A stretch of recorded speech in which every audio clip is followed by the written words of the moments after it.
Hi friends, today we are going to read about Ohm's law. Ohm's law क्या होता है? ओम का नियम क्या होता है? ओम्स लॉ को सर साइमन ओम ने 1827 में इन्वेंट किया था, आविष्कार किया था ओम्स लॉ का। तो सबसे पहले ये what is Ohm's law? Ohm's law होता क्या है? The current flowing through a conductor, किसी कंडक्टर में से जो करंट फ्लो होता है is directly proportional to the voltage और potential difference applied to it, physical condition remain contact. किसी भी कंडक्टर में से जब करंट फ्लो होता है वो करंट जो उसके अक्रॉस वोल्टेज अप्लाई की जाती है उसके डायरेक्टली प्रोपोर्शनल होता है। डायरेक्टली मतलब करंट बढ़ेगा तो वोल्टेज बढ़ेगी, वोल्टेज बढ़ेगा तो करंट बढ़ेगी। इसमें जो कंडीशन है रेजिस्टेंस, टेम्परेचर, ये कांस्टेंट रहते हैं। If I is the current and V is the voltage, हम करंट को I से डिनोट करते हैं और वोल्टेज को V से डिनोट करते हैं। देन I होता है करंट है जो वोल्टेज के डायरेक्टली प्रोपोर्शनल है, ये कांस्टेंट है। इस कांस्टेंट को हम यहाँ से हटाएंगे तो here K is constant and called as conductance and it is reciprocal of resistance. जो कंडक्टेंस है वो रेजिस्टेंस का रेसिप्रोकल होता है, यानी उल्टा होता है।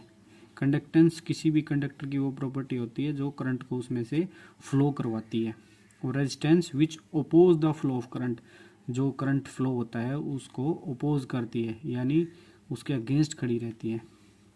जैसे किसी कंडक्टर में से हम वोल्टेज अप्लाई करेंगे तो वोल्टेज करंट को धक्का देगी, वो तो करंट जब आएगा तो जो रेजिस्टेंस है वो उसको अपनी तरफ खींचेगा। तो रेजिस्टेंस है, उसके कारण जो हीट प्रोड्यूस होती है वो रेजिस्टेंस है, या वोल्टेज ड्रॉप या कुछ ऐसा होता है। तो ये फार्मूला है इसके हिसाब से I इज इक्वल टू, ये के रेसिप्रोकल है 1/R into V। So here is I is equal to V upon R।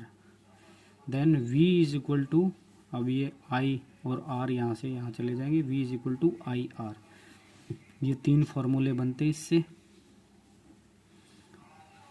ये हमारा सर्किट है उसका, किसी भी वोल्टेज अप्लाई करते हैं तो कंडक्टर में तो वो वोल्टेज करंट को फ्लो करवाती है, और फ्लो करवाती है तो इसमें एक रेसिस्टेंट लगा होता है वो जो करंट के फ्लो को रोकता है। अब ये ओम्स लॉ कहाँ कहाँ एप्लीकेबल होता है? Ohm's law applicable to metallic conductor और ohmic conductor such as gold, silver, copper, aluminium. जो भी हमारे ये है मेटालिक कंडक्टर हैं, गोल्ड, सिल्वर, ये ज़्यादा महंगे होने के कारण ही नहीं यूज़ नहीं करता कोई, तो कॉपर और एल्यूमिनियम ये ज़्यादातर यूज़ में होते हैं।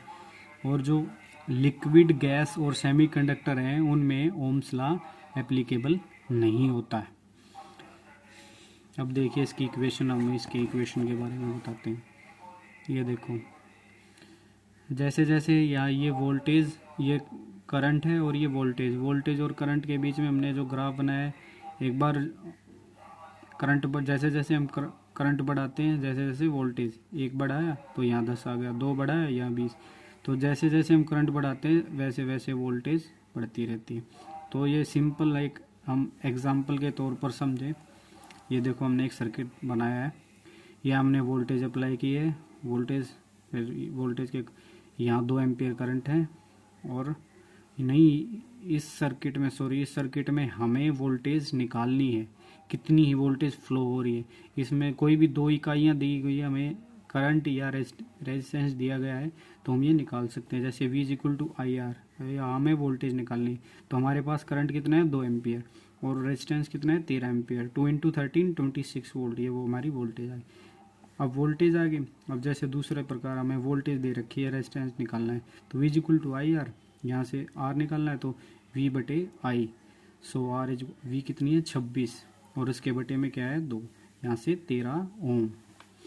अब यहाँ जैसे I निकालना है तो V is equal to IR, और I यहाँ से V अपॉन R, I निकालना तो वोल्टेज हमारी कितनी है 26, और ये कितना है रेजिस्टेंस 13 ओम।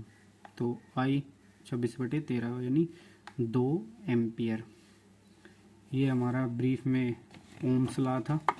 ये जो सारी चीज़ें हमने ओम्स लॉ के बारे में बताया।